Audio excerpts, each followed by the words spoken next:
Hello friends, आज आपण इल्युस्ट्रेशन number 9 बघणार आहोत. ठीक आहे.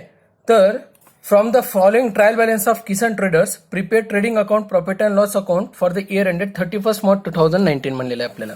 ठीक आहे. हे दिलेले आयटम्स आहेत आपल्याला. हा प्रॉब्लेम पेज नंबर 303 वर आहे. ठीक आहे. तर या प्रॉब्लेममध्ये आपल्याला काही ऍडजस्टमेंट सांगितले आहेत. तर आपण ऍडजस्टमेंट बघून घेऊ काय काय सांगितलेले आहेत. हे बघा, आपल्याला सांगितले क्लोजिंग स्टॉक. तर क्लोजिंग स्टॉकची ऍडजस्टमेंट आपल्याला करायची आहे, जे आपण नेहमी करतो. नंतर वेजेस अनपेड, म्हणजे वेजेस अनपेड म्हणजे आउटस्टँडिंग. अनपेड म्हणजे काय असतात? आउटस्टँडिंग. आउटस्टँडिंग वेजेस आहेत 30,000. इनडायरेक्ट एक्सपेन्सेस आहेत आउटस्टँडिंग 22,000. मग वेजेसला टिक करा, इनडायरेक्ट एक्सपेन्सेसला टिक करा. त्याच्यानंतर मशिनरीवर तुम्हाला डेप्रिसिएशन दिलेलं आहे, कॉम्प्युटरवर डेप्रिसिएशन आहे आणि न्यू मशीन सुद्धा परचेस केलेली आहे 1 ऑक्टोबरला. म्हणजे मशीनमध्ये न्यू मशीन परचेस केली आहे 1 ऑक्टोबरला, त्याच्यावर डेप्रिसिएशन आहे, कॉम्प्युटरवर डेप्रिसिएशन आहे. मशीनला टिक करा, नंतर कॉम्प्युटरला टिक करा. ठीक आहे. त्याच्यानंतर त्याची ऍडजस्टमेंट आपण बघूयात. रिझर्व्ह फॉर डाऊटफुल डेप्ट मेंटेन 5% है ना, म्हणजे सन्ड्री डेटारवर RDD प्रिपेअर केलेला आहे, म्हणजे सन्ड्री डेटारला टिक करून ठेवा. इन्शुरन्स प्रीमियम, म्हणजे इन्शुरन्सला तुम्हाला टिक करून ठेवायचं. Insurance premium paid for 1 year up to 30 June, म्हणजे 30 जून पर्यंत. आपण लक्षात घ्या, 1 एप्रिल टू 31 मार्च पर्यंत अकाउंट प्रिपेअर करत असतो. मग मार्च पर्यंतची रक्कम आपल्याला इथं घ्यायची आहे. मग हे एप्रिल मे जून म्हणजे पुढचे 3 महिने जे आहेत, हे 3 महिने काय आहेत? प्रीपेड आहेत. म्हणून ह्याची सुद्धा ऍडजस्टमेंट आपल्याला करावी लागणार आहे. इन्शुरन्सला टिक करा, आपण तेव्हा बघूयात. ट्रॅव्हलिंग एक्सपेन्सेसमध्ये 10,000 रुपये पर्सनल खर्च जे आहे ते लावलेलं आहे. ओनर पर्सनल कामासाठी कुठेतरी गेला होता, त्याचे 10,000 रुपये त्यांनी त्याच्यात लावलेत. तर ते लावता येत नाही, ते त्याचे पर्सनल पैसे आहेत, तर तेवढे वजा करावे लागतील. ठीक आहे. तर आपण बघूयात ऍडजस्टमेंट्स. आधी टिक करून ठेवा ऍडजस्टमेंट्स. आता 1 बाय 1 आपण हे सगळे आयटम बघूयात. मी ऍडजस्टमेंट्सला जिथं जिथं आहे तिथं टिक करून ठेवलेलं आहे. परचेसला सुद्धा टिक करून ठेवा. परचेस रिटर्न असेल तर सेल्सला टिक करा, जर तुम्हाला प्रॉब्लेममध्ये सेल्स रिटर्न दिला असेल तर. हे बघा, हे परचेस दिलाय, परचेस रिटर्न आहे, सेल्स आहे, तर सेल्स रिटर्न सुद्धा इथं दिलेलं आहे, म्हणून टिक करून ठेवलेलं आहे. बाकीचे सगळे आयटमला टिक करून ठेवलेलं आहे मी इथं. आपण 1 बाय 1 आपण आयटम्स बघूत. ठीक आहे. तर प्रॉब्लेम तुमच्या समोर ठेवा. हे बघा, मी फॉर्मॅट प्रिपेअर करून ठेवलेला आहे ऑलरेडी. हा ट्रेडिंग अकाउंटचा फॉर्मॅट आहे आणि हा खालचा P&Lचा, आणि इकडच्या साईडला मी काय केलेली आहे तर बॅलन्स शीट तयार करून ठेवलेली आहे. ठीक आहे. तर आपण बघूयात प्रॉब्लेमचे आयटम्स 1 बाय 1. तर पहिला आयटम आहे स्टॉक. 1 एप्रिल 2018चा स्टॉक म्हणजे कोणता आहे? ओपनिंग स्टॉक आहे. ओपनिंग स्टॉक किती आहे? 1,50,000. टू ओपनिंग स्टॉक ट्रेडिंग अकाउंटला ओपनिंग स्टॉक किती आहे? 1,50,000. नेक्स्ट आयटम कोणता आहे? नेक्स्ट आयटम तुम्हाला दिले परचेसेस किती आहे? 8,50,000. टू परचेसेस 8,50,000 इनर कॉलमला घेतो, कारण की त्याच्यावर परचेस रिटर्न सुद्धा आहे. ठीक आहे. म्हणून लेस रिटर्न जेव्हा आयटम येईल तेव्हा आपण करूयात त्याच्यातून रिटर्न वजा. नेक्स्ट आहे वेजेस. वेजेस सुद्धा तुम्हाला घ्यायचं आहे ट्रेडिंग अकाउंटलाच, पण वेजेसवर काय तुम्हाला ऍडजस्टमेंट दिलेली आहे. टू वेजेस किती रुपये आहे? वेजेस 1,20,000 रुपये. ह्याच्यावर ऍडजस्टमेंट आहे, म्हणून ह्याला आपण इनर कॉलमला लिहून ठेवतोय. नंतर रिटर्न इनवर्ड, म्हणजे हे सेल्स रिटर्नचा पार्ट आहे. इकडचा रिटर्न, डेबिट साईडचा रिटर्न इनवर्ड काय असतो? सेल्स रिटर्नचा पार्ट, म्हणून लेस रिटर्न इनवर्ड है ना, बाय सेल्स मधून. तर आपल्याला सेल्स अजून माहित नाहीये, तर रिटर्न इनवर्ड किती आहे? 80,000. लेस 80,000 रुपये करून ठेवतो मी. सेल्स आल्यावर ते तिथे लिहूयात. त्याच्यानंतर power and fuel. Power and fuel कुठे येतं? तर फॅक्टरीमध्येच लागतं पॉवर आणि फ्यूल. तर पॉवर अँड फ्यूल आपण फॅक्टरीमध्येच घेऊया. टू पॉवर अँड फ्यूल 95,000 ना. हे बघा, लिहून ठेवले मी 95,000. नेक्स्ट आयटम कोणता आहे? ॲडव्हर्टाइजमेंट. ॲडव्हर्टाइजमेंट किती आहे? 70,000. ॲडव्हर्टाइजमेंटचा खर्च जो असतो तो तुम्ही कुठे लावतात?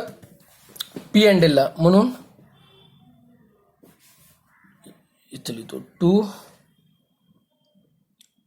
ॲडव्हर्टाइजमेंट किती आहे? 70,000. तुम्ही म्हणत असताल सर एवढा स्पेस का ठेवलाय? तर काही बेसिक ॲडजस्टमेंट्स असतात, काही आयटम्स असे असतात ज्याच्यावर ॲडजस्टमेंट्स आहेत, आणि जे रेग्युलर आयटम्स आहेत ते आपण वरच्या साईडला घेतो, आणि ज्याच्यावर ॲडजस्टमेंट नाही ते खालच्या साईडला घेतो. तुम्ही वर जरी लिहिलं तर काही तेवढा फरक पडत नाही. ठीक आहे. आयटम त्या जागी पोस्टिंग होणं महत्त्वाचं आहे मुळात.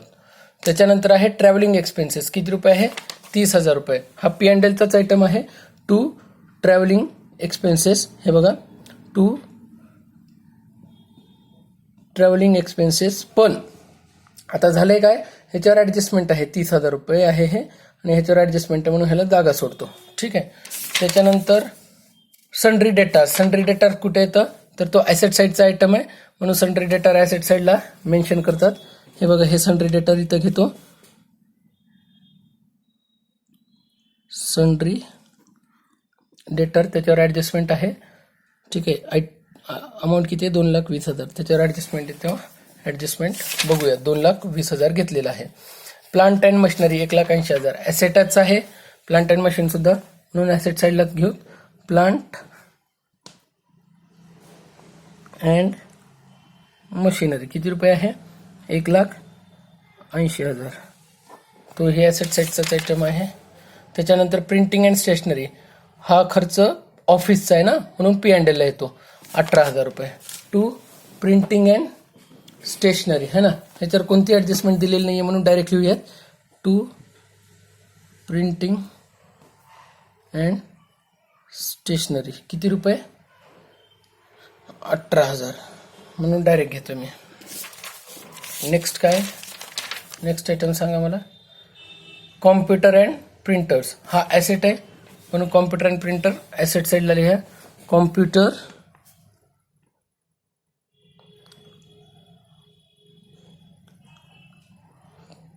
प्रिंटर किती रुपये? 5,20,000 रुपये. ह्याच्यावर ॲडजस्टमेंट आहे, तर आपण ॲडजस्टमेंट बघूयात. त्याच्यानंतरचा आयटम सांगा मला कोणता आहे? Insurance premium. ठीक आहे. आता इन्शुरन्स किती आहे? 20,000 रुपयाचा इन्शुरन्स तुमचा आहे. तर हा P&Lचा आयटम आहे, म्हणून P&Lला घेऊ. टू इन्शुरन्स किती रुपये आहे? 20,000 रुपये. आता ह्याच्यावर सुद्धा ॲडजस्टमेंट आहे, त्यामुळं ह्यालाही आपण इनर कॉलमलाच लिहून ठेवतो 20,000ला. Next cash in hand. Asset आहे कॅश इन हँड. किती रुपये आहे? 42,300. ॲसेट कॅश इन हँड किती रुपये आहे? 42,300 रुपये आहे. ठीक आहे. नेक्स्ट काय आहे? नेक्स्ट आयटम सांगा. Bad debts. आता डायरेक्टली तुम्हाला प्रॉब्लेममध्येच बॅड डेप्ट्स दिलेला आहे, त्यामुळे बॅड डेप्ट्स तुम्हाला सन्ड्री डेटारवर ॲडजस्टमेंटमध्ये नाही आहे. ॲडजस्टमेंटमध्ये जर बॅड डेप्ट्स दिला असेल तर इकडं अफेक्ट करणार, सन्ड्री डेटारला इथं अफेक्ट करणार. ॲडजस्टमेंटमध्ये नाही आहे तर बॅड डेप्टची डायरेक्ट नोंद कुठं घ्यायची? P&Lला. टू बॅड डेप्ट्स प्रॉब्लेममध्येच दिलेला आहे, ट्रायल बॅलन्समध्येच, म्हणून डायरेक्ट बॅड डेप्ट्स P&Lला घ्या. टू बॅड डेप्ट्स है ना. टू बॅड डेप्ट्स किती रुपये?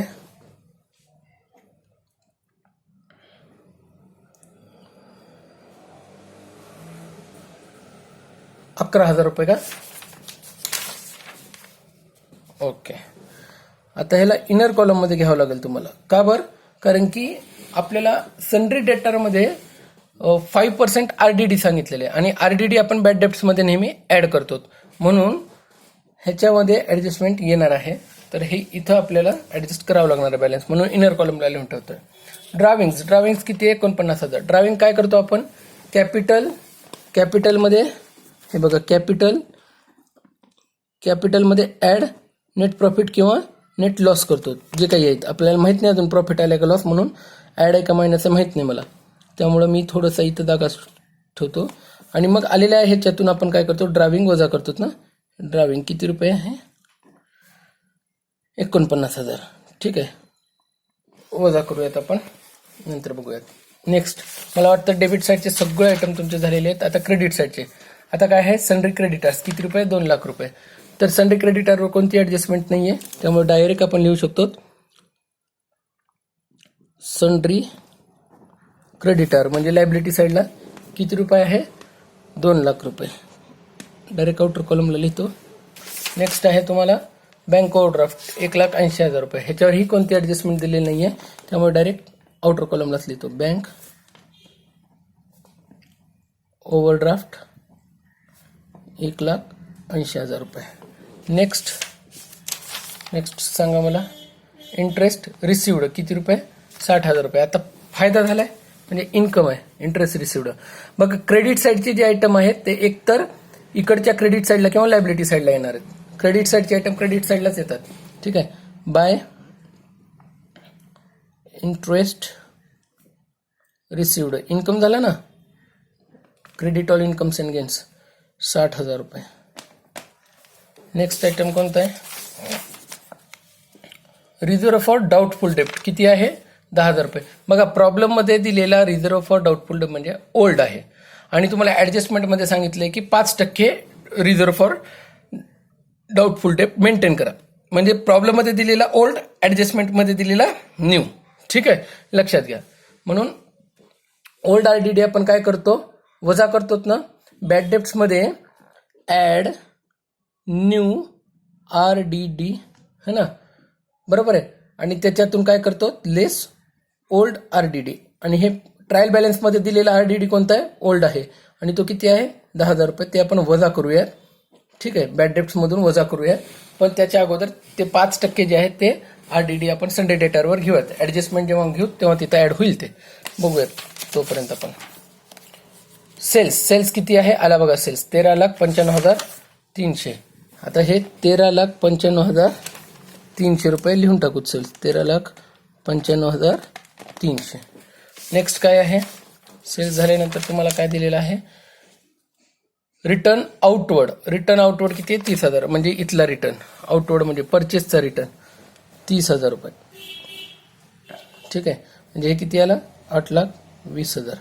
सेल्समधून सेल्स रिटर्न वजा केलं तर किती आला 13,75,300 आला. ठीक आहे, नेक्स्ट बघूयात. नेक्स्ट बघा कॅपिटल दिलाय तुम्हाला. कॅपिटल किती आहे 6 लाख रुपये. हे बघा हे कॅपिटल 6 लाख रुपये घेतला. ठीक आहे, घेतला. आता सगळे आयटम आपले झालेले आहेत. आता फक्त ॲडजस्टमेंट राहिल्यात. तर ॲडजस्टमेंट नंबर 1 बघूयात आपण. काय आहे क्लोजिंग स्टॉक. क्लोजिंग स्टॉक कुठे येतं एक इथं ट्रेडिंग अकाउंटच्या क्रेडिट साईडला आणि ॲसेट साईडला. बाय क्लोजिंग स्टॉक किती रुपये आहे 2,80,000. ॲसेट साईडला सुद्धा लिहून टाकतो. ठीक आहे, क्लोजिंग स्टॉक 2,80,000. नेक्स्ट काय वेजेस अनपेड किती रुपये 30,000 रुपये. तर अनपेड वेजेस म्हणजे आउटस्टँडिंग वेजेस. मग काय करा आउटस्टँडिंग वेजेस ॲड करा. बरोबर आहे. तर ॲड अनपेड वेजेस त्यालाच आपण काय म्हणतो ब्रॅकेटमध्ये लिहून ठेवतो इथं आउटस्टँडिंग. अनपेड म्हणजेच आउटस्टँडिंग द्यायचेत पण दिलेले नाही आहेत. किती रुपये 30,000 रुपये. म्हणजे किती आलं 1,50,000 रुपये आला. हे 30,000 रुपये प्रत्येक ॲडजस्टमेंटचे 2 इफेक्ट. मग दुसरा इफेक्ट कुठं होणार आउटस्टँडिंग वेजेस म्हणून लायबिलिटी साईडला आहे ना. लायबिलिटी साईडला लगेच लिहून टाका आउटस्टँडिंग वेजेस 30,000 रुपये. नेक्स्ट काय आहे इनडायरेक्ट एक्सपेन्सेस आउटस्टँडिंग. कुठं इनडायरेक्ट एक्सपेन्सेस घेतले का आपण. इनडायरेक्ट एक्सपेन्सेस कुठं इनडायरेक्ट एक्सपेन्सेस हा आयटम कुठं आला नाही का. मला वाटतं आपण इनडायरेक्ट एक्सपेन्सेस लिहायचं राहिलं आहे आपलं 80,000 रुपये. आपल्याला आयटम्स दिलेला आहे इनडायरेक्ट एक्सपेन्सेसचा तो आपण मिस केला आहे. तो लिहायला पाहिजे होता आपण. ठीक आहे, आपण लिहून टाकू. बघा तुम्ही इनडायरेक्ट एक्सपेन्सेस दिलेला आहे तुम्हाला तो आयटम लिहायचा राहिला आहे. इनडायरेक्ट एक्सपेन्सेस किती रुपये आहे 80,000 रुपये. ठीक आहे. हां, आता ह्या 80,000 मध्ये काय आहे आउटस्टँडिंग 22,000 रुपये ॲड करून टाकू. ॲड आउटस्टँडिंग किती रुपये 22,000. मग टोटल किती आला बाहेर 80,000 प्लस 22,000 1,02,000. मग हे 22,000 परत लिहावं लागेल ना आउटस्टँडिंग म्हणून. जसं आउटस्टँडिंग वेजेस केलं तसं आउटस्टँडिंग इनडायरेक्ट एक्सपेन्सेस लायबिलिटी साईडला आउटस्टँडिंग इनडायरेक्ट एक्सपेन्सेस किती रुपये 22,000 रुपये. नेक्स्ट काय आहे machinery includes 40,000 for purchased new machinery on 1 October 2018. बघा प्रॉब्लेम आता बघा वर्किंग नोट खूप महत्वाचं आहे हे ॲडजस्टमेंट्स खूप महत्वाचे आहेत. ठीक आहे आता बघा वर्किंग नोट करतो मी. हे वर्किंग नोट बघा हे जे मशीनची किंमत आहे प्लांट अँड मशीन किती रुपयाची आहे हे बघा 1,80,000ची अमाऊंट 1,80,000 आणि ह्या अमाऊंटमध्ये 40,000 रुपयाची मशीन जी आहे ती इन्क्लूड केलेली आहे. बघा तर मला प्रॉब्लेम मध्ये काय म्हणले हे बघा machinery includes 40,000 for the purchase of new machinery 1 October 2018. म्हणजे 1 ऑक्टोबर 2018ला आपण एक मशीन घेतली होती आणि त्याची किंमत 40,000 रुपयाची जी इन्क्लूड आहे म्हणजे ह्या 1,80,000 मध्ये 40,000 रुपयाची जी मशीन आहे ती 1 ऑक्टोबरला घेतलेली मशीनची किंमत इन्क्लूड आहे. म्हणजे या 1,80,000 मध्ये 40,000 रुपयाची मशीन आणि 1,60,000 रुपयाची मशीन असे आहेत. बरोबर आहे म्हणजे 40,000 रुपयाची न्यू मशीन आणि ही ओल्ड मशीन आहे.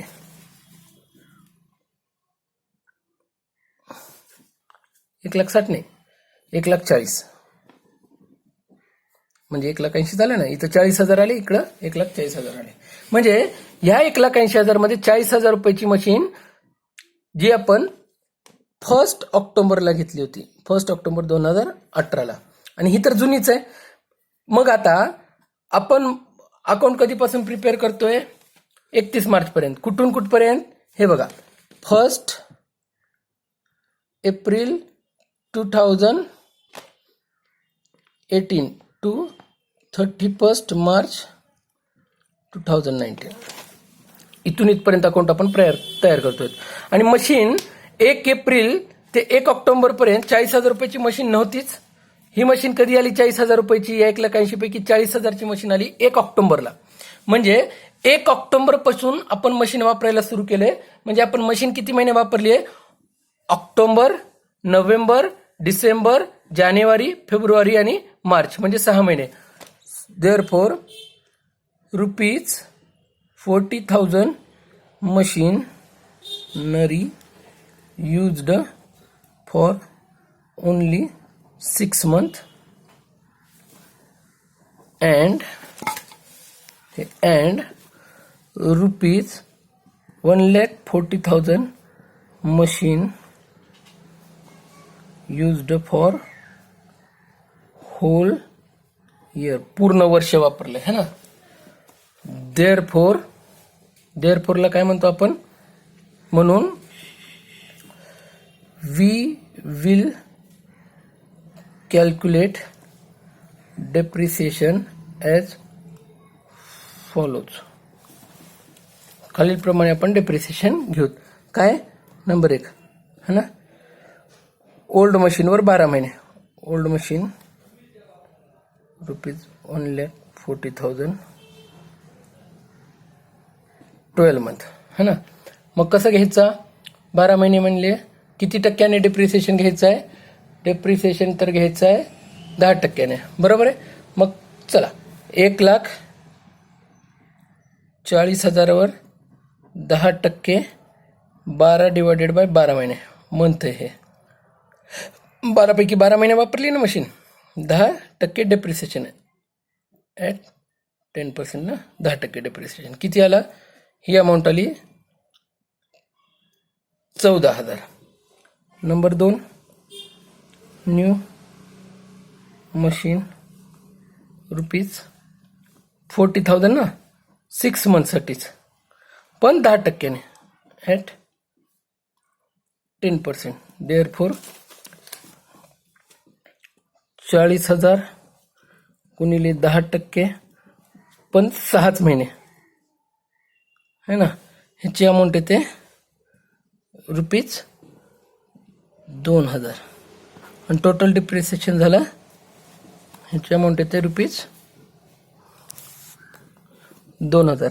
मग 14,000 आणि 2,000 रुपये 16,000 रुपये आलं डिप्रिसिएशन. टोटल डिप्रिसिएशन किती आला ह्याचे 12 महिन्यावर आणि ह्याचा 6 महिन्यावर 2,000 रुपये है ना.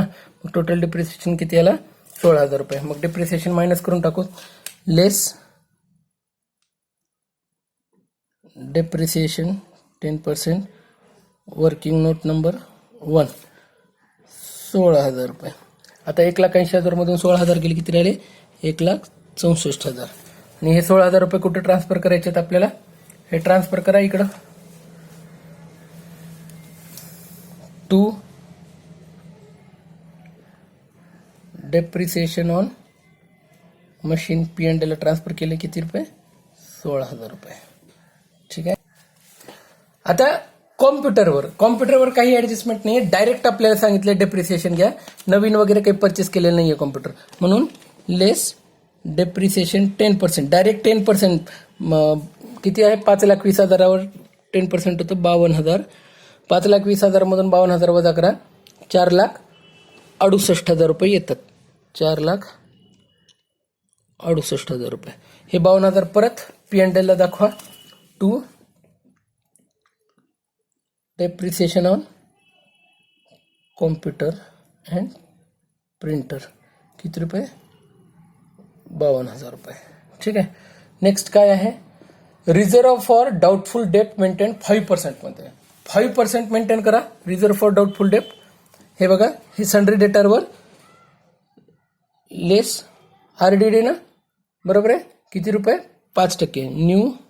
हे न्यू आहे ना ॲडजस्टमेंटमध्ये दिलेली 5% किती आलं 2,20,000 5% 11,000 येतं. कॅल्क्युलेट करा तुम्हाला लक्षात येईलच.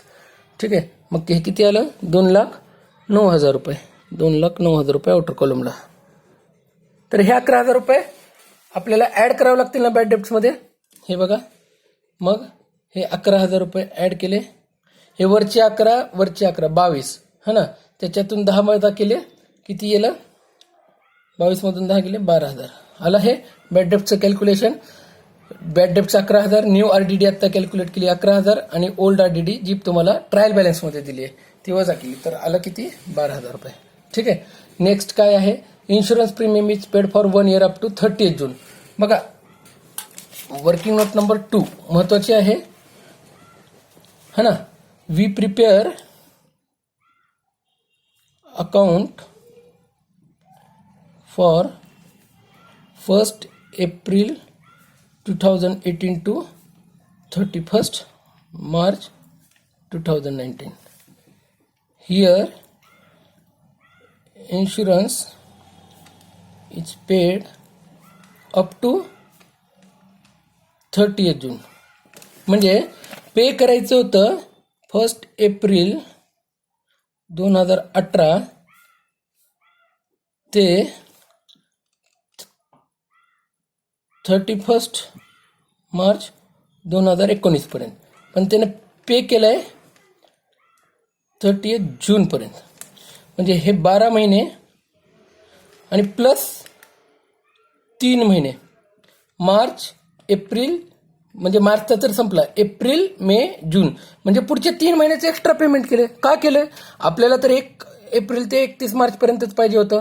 मग 30 जून पर्यंत करायची काय गरज होती. आपण तर वर्षाचाच हिशोब घेणार 31 मार्च पर्यंतच खर्च घेणार. मग हे जे 20 किती रुपये आहे तुम्हाला इन्शुरन्स प्रीमियम 20,000 रुपये बरोबर आहे. म्हणून जर 20,000 रुपये जर तुम्ही कॅल्क्युलेट केलं तर हे किती महिन्याचं आहे 20,000 मध्ये तर हे टोटल आहे तुम्हाला 15 महिन्याचं बरोबर आहे. तर आता काय करा ह्याच्यातून 3 महिन्याचं वजा करून टाका. मग 3 महिन्याचं किती आहे वी विल मायनस एक्स्ट्रा ह्यालाच आपण prepaid insurance from the amount ₹20,000 है ना.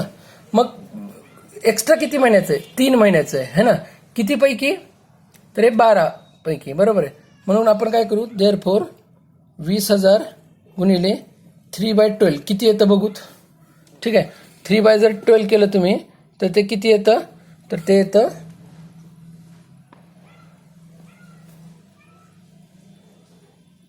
5,000 रुपये. 5,000 रुपये काय आहे, देअरफॉर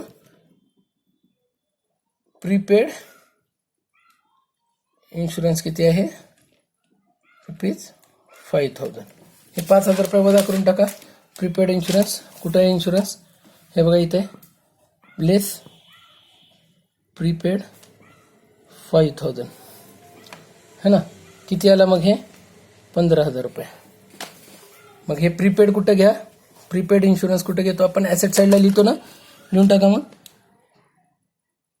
प्रीपेड इन्शुरन्स किती रुपये आहे, 5,000 रुपये. आता शेवटची ॲडजस्टमेंट तुम्हाला दिलेली आहे, ट्रॅव्हलिंग एक्सपेन्सेस 10,000 रुपये त्याच्यामध्ये पर्सनल खर्च लावलाय. गरज नाही आहे पर्सनल खर्च लावायची, वजा करून टाका मग. पर्सनल एक्सपेन्सेस किती रुपये, 10,000 रुपये, म्हणजे किती आले 20,000 रुपये. पर्सनल म्हणजेच ड्रायव्हिंग, म्हणजे आधी आपण 49,000 रुपयाची ड्रायव्हिंग होती आणि लेस पर्सनल एक्सपेन्सेस, ह्याला आपण ड्रायव्हिंग म्हणतो. 10,000 रुपये सुद्धा वजा करावी लागणार. आता तुमचे सगळे आयटम झालेले आहेत. तुम्हाला काय करायचं आहे, फक्त बॅलन्सिंग फिगर काढायची, बरोबर आहे. जर तुम्ही इकडं बघितलं तर क्रेडिट साईडचा टोटल 6,55,300 आहे. 6,55,300, 6,55,300. मग किती कमी पडायला इथं, 4,40,300. हे काय आहे तुमचं, to gross profit carry down. मग ब्रॉड डाऊन करायला by gross profit brought down किती आला, 4,40,300. इथं बघितलं तर टोटल क्रेडिट साईडचा जास्त येतोय. किती येतोय टोटल बघा, 5,03,000. हे बघा इकडं 5,03,000 रुपये. मग किती कमी पडायला आहे इकडं, 1,95,300. हे काय आलं तुमचं, टू नेट प्रॉफिट. हे कुठे ट्रान्सफर करायचं तुम्हाला, ट्रान्सफर टू कॅपिटल अकाउंट. ठीक आहे, हे 1,95,300 ट्रान्सफर करा कॅपिटल अकाउंटला. म्हणजे कुठे ट्रान्सफर करायचं, कॅपिटल अकाउंटला, लायबिलिटी साईडला. ॲड नेट प्रॉफिट ना, नेट प्रॉफिट किती आहे, नेट प्रॉफिट 1,95,300. तिथं थोडंसं वेगळ्या पद्धतीने केले त्यांनी, ड्रायव्हिंग आधी प्लस मायनस केलेली आहे, नंतर प्रॉफिट ॲड केले. आपण आपल्याच पद्धतीने जाऊ, आपण नेहमी असंच करतो तर आपण असंच करू. ठीक आहे, तर ह्याच्यातून 7,95,300, 7,95,300 मधून वजा 49 वजा 10,000 किती येतं, टोटल जर केलं तर 7,36,300 आलं. 7,36,300 आलं. आता बघा तुमचा बॅलन्स शीट टॅली होतो का बघून घ्या. बघा बॅलन्स शीटची टोटल किती येते, 11,68,300. 11,68,300 लायबिलिटी साईड, 11,68,300 ॲसेट साईड. म्हणजे तुमचं बॅलन्स शीट टॅली झाला. ठीक आहे, म्हणजे आपला प्रॉब्लेम बरोबर आला. ठीक आहे, फक्त प्रीपेड इन्शुरन्सची एक नवीन ॲडजस्टमेंट आहे, पण मी प्रीपेड इन्शुरन्सला इथं टिक करतो. ही नवीन ॲडजस्टमेंट आहे. बॅड डेप्सचं वेगळं तुम्हाला दिलेलं आहे आणि अनपेड वेजेस म्हणजेच आउटस्टँडिंग वेजेस असतात, एवढंच नवीन आहे. ठीक आहे, प्रॅक्टिस करा या प्रॉब्लेमची. Thank you very much.